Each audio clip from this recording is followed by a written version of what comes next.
Hello and welcome to my YouTube channel. Students, हमें अपने last lecture में ये डिस्कस किया था इक्विलिब्रियम, डायनामिक इक्विलिब्रियम, रिवर्सिबल और इरिवर्सिबल रिएक्शंस के बारे में, फॉरवर्ड एंड बैकवर्ड रिएक्शंस के बारे में डिस्कस किया था। आज हम एक नए लेक्चर के साथ आए हैं जो कि बेस्ड है हमारे पास लॉ ऑफ मास एक्शन और केसी की इक्वेशन के ऊपर। ये टॉपिक हमारे पास बहुत मोस्ट इम्पॉर्टेंट टॉपिक है फॉर बोर्ड एग्जाम्स, क्योंकि बोर्ड एग्जाम्स में हमारे पास अक्सर हमारे पास ये लॉन्ग क्वेश्चन बनकर आ जाता है। तो आज हम डेरिवेशन करते हैं और देखते हैं कि केसी होता क्या और केसी की इक्वेशंस को हम किस तरीके से लिख सकते हैं। सबसे पहला है हमारे पास law of mass action. Law of mass action की मैंने यहाँ पर डेफिनेशन लिखी है, the rate at which a substance reacts is directly proportional to its active mass and the rate of a reaction is directly proportional to the product of active masses of the reacting substances। सबसे पहले आपको ये पता होना चाहिए कि हमारे पास ये एक्टिव मास होता क्या है। एक्टिव मास मैंने नीचे अलग से डिफाइन करा है कि concentration of a reacting substances, एक ऐसी कंसंट्रेशंस जो कि रिएक्टेंट के दरमियान में है, जो कि एक रिएक्टेंट की कंसंट्रेशन बताती है। बेसिकली हमारे पास कंसंट्रेशन का यूनिट हमेशा मोल्स पर डीएम क्यूब होगा और हम हमेशा कंसंट्रेशन को स्क्वायर ब्रैकेट से डिनोट करेंगे। जैसे अगर मैं कहूँ आपके पास कि ये मेरे पास कंसंट्रेशन का साइन है, कंसंट्रेशन का साइन है, और जैसे नाइट्रोजन, ये नाइट्रोजन का एक्टिव मास है और बिलफर्स हमारे पास है 4 moles per DM cube. Means nitrogen का जो एक्टिव मास है उसकी मोलर कंसंट्रेशन क्या है हमारे पास 4 मोल्स पर डीएम क्यूब है। ये हमारे पास एक्टिव मास कहलाता है। ये कंसंट्रेशन है, कंसंट्रेशन को हम स्क्वायर ब्रैकेट्स में लिखते हैं। नाइट्रोजन का एक्टिव मास कितना है हमारे पास 4 मोल्स पर डीएम क्यूब है हमारे पास। ये हमें याद रहना चाहिए, ठीक है। अब हम इस डेफिनेशन को देखते हैं अच्छे से। हमारे पास लिखा हुआ है the rate at which a substance react is directly proportional to its active masses. Rate कहते हैं हम लोग स्पीड को। अगर हमारे पास इस रेट में एक रिएक्टेंट मौजूद है तो हम क्या करते हैं, उसके एक्टिव मासेस का प्रोडक्ट लेते हैं। ये जो यहाँ पर आपके पास प्रोडक्ट लिखा हुआ है is directly proportional to its active masses, product of the active masses. ये प्रोडक्ट का मतलब वो प्रोडक्ट नहीं है रिएक्टेंट प्रोडक्ट वाले, ये प्रोडक्ट का मतलब है मल्टीप्लिकेशन।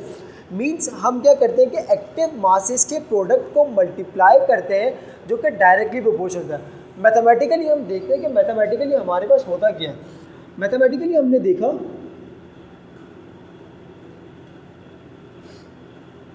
कि rate of a reaction directly proportional है हमारे पास एक्टिव मासेस के प्रोडक्ट के ऊपर। ये हमारे पास मैथमेटिकली अगर हम इस स्टेटमेंट को लिखने जाएंगे तो हम कुछ इस तरीके से लिखेंगे कि rate of a reaction directly proportional है प्रोडक्ट के एक्टिव मासेस पर।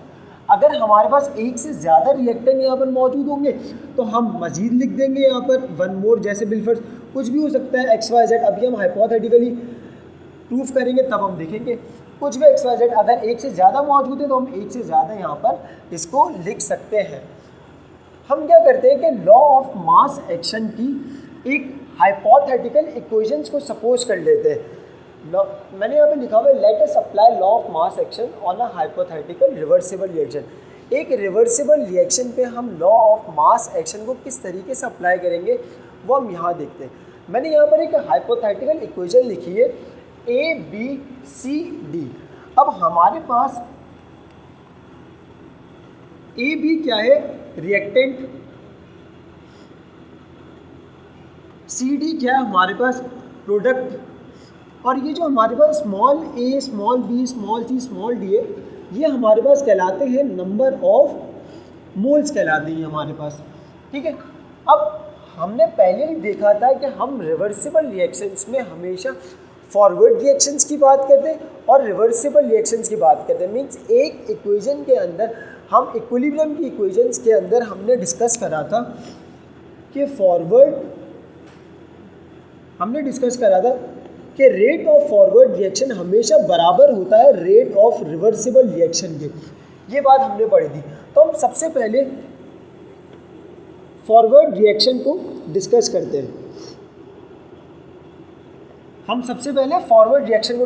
हैं। मैंने आपको पहले ही कहा था फॉरवर्ड रिएक्शन हमारे पास क्या होता है rate of a concentration of reacting substances, means reactants की कंसंट्रेशन अगर ज़्यादा होगी तो हमारे पास वो रिएक्शन फॉरवर्ड डायरेक्शन में प्रोसीड करता है और हम उसको फॉरवर्ड रिएक्शन कहते हैं। It means forward reaction directly proportional है हमारे पास इस रिएक्टेंट कंसंट्रेशन पे ए। और स्टूडेंट यहाँ पर आप लोगों को एक बात याद रखनी है, जब भी कंसंट्रेशंस के साइन आ जाएंगे तो ये प्लस का साइन तो ऑटोमेटिकली हट जाएगा। सेकेंड चीज़ आपको ये याद रखनी है, ये जो हमारे पास ए बी सी और डी है ये हमारे पास पावर्स बन जाएंगे। ये जो हमारे पास नंबर ऑफ मोल्स दिए हुए होंगे A B C D X Y Z कुछ भी होगा, ये हमारे पास क्या होंगे, पावर्स बन जाएंगे। ए की पावर ए, बी की पावर बी। जब भी प्रोपोर्शनल का साइन हटेगा हमारे पास एक कांस्टेंट वैल्यू आ जाएगी K F A B B. K F हमारे पास क्या कहलाता है, K F is equal to rate of forward constant. ये हमारे पास हो गई इक्वेशन आर एफ की, फॉरवर्ड रिएक्शन की इक्वेशन हमारे पास यहाँ पे। अब हम बात करते हैं बैकवर्ड रिएक्शन की। बैकवर्ड रिएक्शन या रिवर्सिबल रिएक्शंस,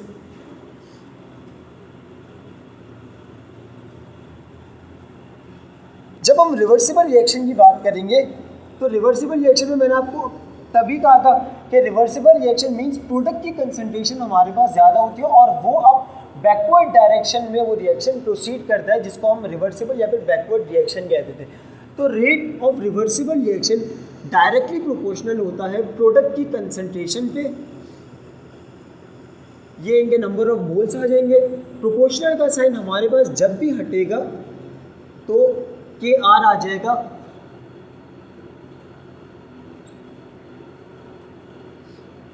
के R means rate constant for reversible reaction. अब हमारे पास आर एफ की भी वैल्यू आ गई और हमारे पास आर आर की भी वैल्यू आ गई। हमने इक्विलिब्रियम कंडीशन पे क्या डिस्कस किया था कि रेट ऑफ फॉरवर्ड रिएक्शन हमेशा बराबर होता है रेट ऑफ रिवर्सिबल रिएक्शंस के। तो हम यही कंडीशंस को यहाँ पे अप्लाई करके देखते हैं। हमने पढ़ा था R F is equal to R R at equilibrium.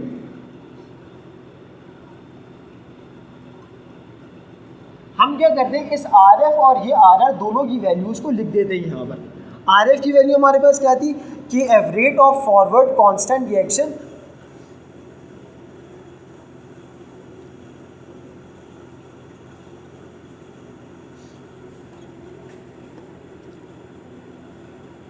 और हम रेट ऑफ रिवर्सिबल रिएक्शंस की भी वैल्यूज़ को लिख देते हैं।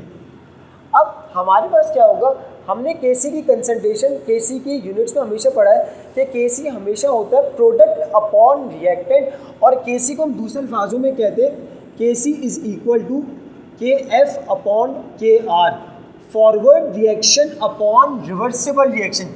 तो जब ये यहाँ पर आ जाएगा हमारे पास के एफ हमारे पास यहाँ आएगा तो ये यहाँ पर मल्टीप्लाई हो रहा था, के आर यहाँ पे डिवाइड हो गया। अब के एफ यहाँ इस कंसंट्रेशन के साथ मल्टीप्लाई हो रहा है, वहाँ जाकर क्या हो जाएगा, डिवाइड हो जाएगा।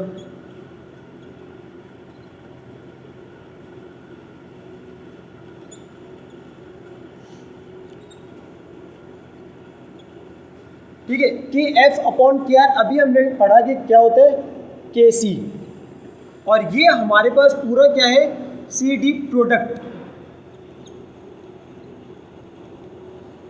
और ये हमारे पास क्या है रिएक्टेंट।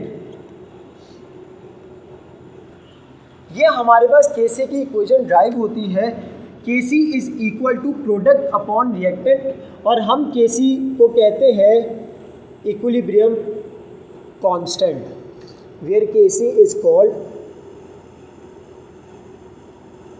Equilibrium constant. ये हमारे पास complete law of mass action, और लॉ ऑफ मास एक्शन के बाद हमारे पास ये केसी की डेरिवेशन है, और ये हम आगे चलकर न्यूमेरिकल्स में भी अप्लाई करेंगे। लेकिन हम इसको कैसे एक इक्वेशन के अंदर लिखेंगे वो अभी हम यहाँ पर देखते हैं। अब अभी हमने जो इक्वेशन देखी थी KC is equal to product upon reactant की, वो हम लोग कैसे अप्लाई करेंगे आप लोग यहाँ पर देखें।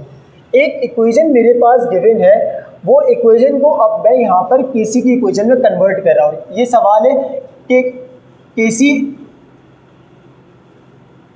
इक्वेशन मुझे लिखनी है यहाँ पर।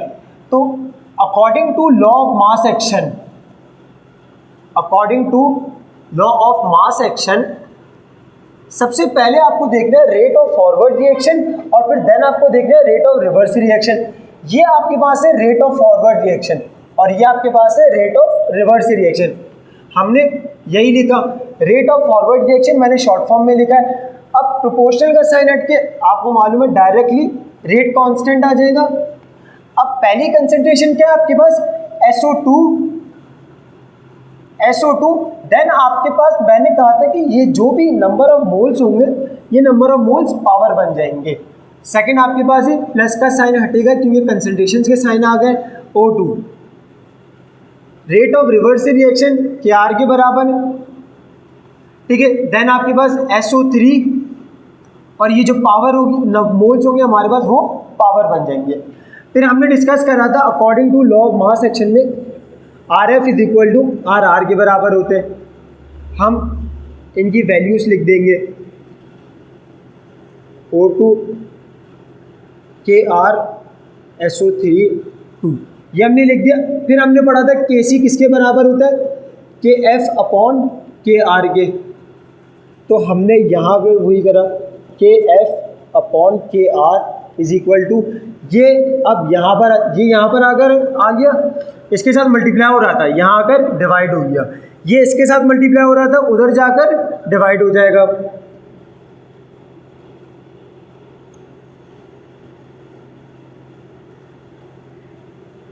अभी हमारे पास फाइनल इक्वेशन आ गई।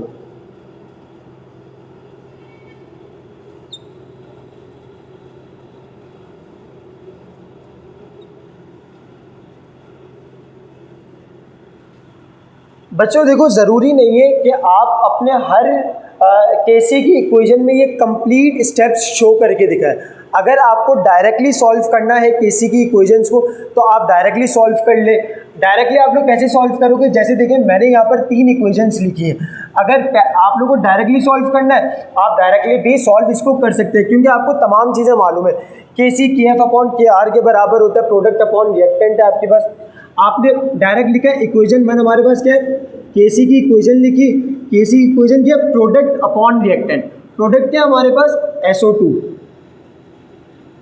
SO2 अपॉन रिएक्टेंट क्या है हमारे पास, S। सेकेंड हमारे पास है O2। ये आपने डायरेक्टली यहाँ पर लिख दिया केसी की इक्वेशन को। अगर आप लोग दूसरी भी लिखना चाह रहे हैं आप लोग डायरेक्टली लिख लें, केसी is equal to NO2 SO3 SO2, और सेकेंड हमारे पास NO2 है, NO2। ये हमारे पास सेकेंड इक्वेशन की केसी की इक्वेशन आ गई। थर्ड है हमारे पास